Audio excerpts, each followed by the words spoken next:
آپ یہ بتائیے کہ بلاول صاحب جو کہتے ہیں کہ ان کو اب توبہ کرنی ہی پڑے گی آپ کے لیڈر کو، تو اگر توبہ نہ بھی کریں کوئی ریگریٹ کے الفاظ تو 9 مئی کے واقعات کے اوپر کریں، کیونکہ اب نگراں حکومت نے بھی ایک کمیٹی بنا دی ہے اس معاملے کی تحقیق کے لیے کہ کون اس کا ماسٹر مائنڈ تھا۔ اکانومسٹ میں تو وہ آرٹیکلز لکھ رہے ہیں، لیکن 9 مئی کے واقعات جس کی وجہ سے پارٹی آدھی سے زیادہ پارٹی مشکلات میں اور سادہ جو عام شہری ورکر ہے وہ بھی مشکلات میں ہے، اس کے لیے کیوں نہیں کچھ بولتے ہیں؟ میں 2 باتیں عرض کرنا چاہتا ہوں۔ پہلے مجھے پیچھے جانا پڑے گا جس موضوع سے آپ نے پروگرام شروع کیا، اور مختصراً صرف میں بتاؤں گا وہ کیا تھا کہ سپریم کورٹ کا فیصلہ۔ سپریم کورٹ میں نے بتایا نا کہ 4-5-6 سال سے یہ معاملہ، یہ تصور تا حیات نااہلی کا افراد کو چھوڑنے کون اس میں سے، وہ پینڈنگ تھا۔ 2 سال پہلے بھی وہ فیصلہ ہو سکتا تھا، 2 سال بعد بھی ہو سکتا تھا۔ یہ 8 فروری کو الیکشن ہے اور 8 جنوری کو یہ فیصلہ آتا، یہ نمبر 1۔ اور نمبر 2 ایک تسلسل نظر آ رہا ہے کہ جی پھر اکتوبر میں فیصلے کیسے ہوئے، نومبر میں کیسے ہوئے، دسمبر میں کیسے ہوئے، ایک ہی ٹرینڈ چلتا آ رہا ہے نا۔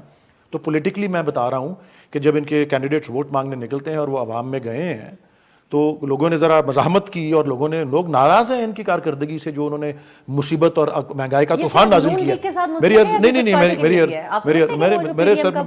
میں اسی پہ آ رہا ہوں۔ تو یہ لوگوں نے جب آگے سے مزاحمت کی یا ان کو لان تان کی اب کی کارکردگی کی وجہ سے، تو انہوں نے آگے سے جب کہا، یہ باتیں آئی ہوئی ہیں میڈیا پہ کہ جی آپ نے ووٹ دینا ہے دو، نہیں دینا نہ دو، ہماری بات ہو گئی ہوئی ہے، تو اس پہ امیدواروں کی پٹائی شروع ہو گئی، پتھراؤ شروع ہو گیا۔ یہ میں کہہ رہا ہوں کہ دس از دا پولیٹیکل پرائس۔ توبہ میں سمجھتا ہوں کہ اگر کسی کو کرنے کی ضرورت ہے تو وہ پی ڈی ایم کی پارٹیز کو کرنے کی ضرورت ہے۔ ابھی بھی دیکھیں یہ پلوشا یہاں مثالیں دے رہی ہیں کہ جی پنجاب کی اسمبلی توڑی اور کے پی کی اسمبلی توڑی۔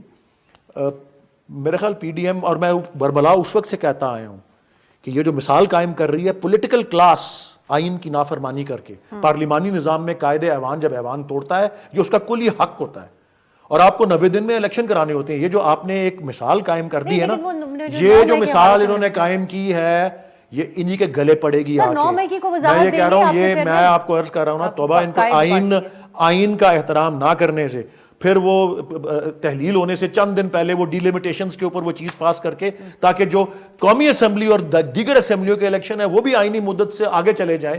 یہ جو مثال قائم ہو گئی ہے نا، یہ اسی نے یہ بے یقینی پیدا کی ہوئی ہے۔ 8 فروری کو الیکشن ہوگا بھی کہ نہیں ہوگا یہ بے یقینی پیدا ہوئی ہے، اور جب ایسے غیر جمہوری سوچ فروغ پاتی ہے تو پھر پولیٹیکل پارٹیز اور پولیٹیکل کلاس ساری ولڈرنس میں چلی جاتی ہے، پھر ایجنڈا غیر جمہوری قوتوں کا ہی چلتا ہے۔